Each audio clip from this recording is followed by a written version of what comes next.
परीक्षा नहीं हुई, लेकिन आज नहीं तो कल होगी। ये कोरोना महामारी आज नहीं तो कल जरूर खत्म होगी। स्कूल कॉलेजेस कभी ना खुलें, ऐसा नहीं होगा।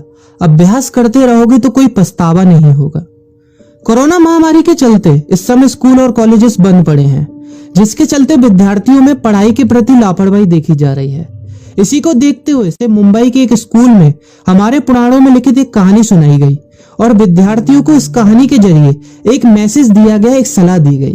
कहानी ये थी कि एक बार भगवान इंद्र किसानों से नाराज हो गए और उन्होंने घोषणा कर दी कि 12 साल तक बारिश नहीं होगी, आप फसलों को नहीं उगा पाएंगे।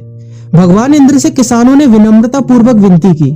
किसानों की विनती को देखते हुए इंद्र ने बड़ी चालाकी से बारिश न होने का सारा श्रेय भगवान शिव के ऊपर डाल दिया और कहा कि बारिश तभी संभव है जब भगवान शिव अपना डमरू बजाएंगे।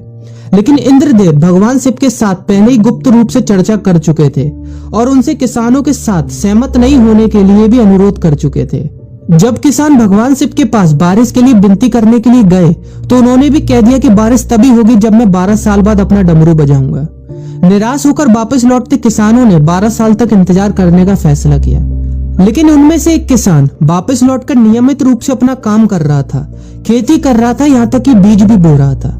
अन्य किसानों ने यह देखकर उस किसान का मजाक उड़ाना चालू कर दिया। कुछ किसानों ने उससे पूछा भी कि आप अपना समय और ऊर्जा क्यों बर्बाद कर रहे हैं, जबकि आप जानते हैं कि 12 साल तक बारिश नहीं होने वाली।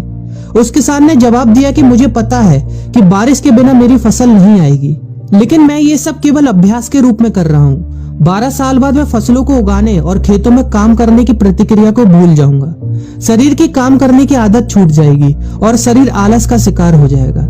इसलिए मैं अभ्यास करता रहता हूँ कि जब 12 साल बाद बारिश होगी तो मुझे काम करने में मुश्किल नहीं होगी। जब इस किसान की यह बात पार्वती जी को पता चली तो उन्होंने भी चिंतित होकर शिव जी से कहा, आप भी 12 साल बाद डमरू बजाना भूल सकते हैं। यह सुनकर भगवान शिव भी चिंतित हो गए, इसलिए कहीं वो डमरू बजाना भूल तो नहीं गए, इसकी जांच करने की सोची और अपना डमरू उठाकर बजाने की कोशिश करने लगे।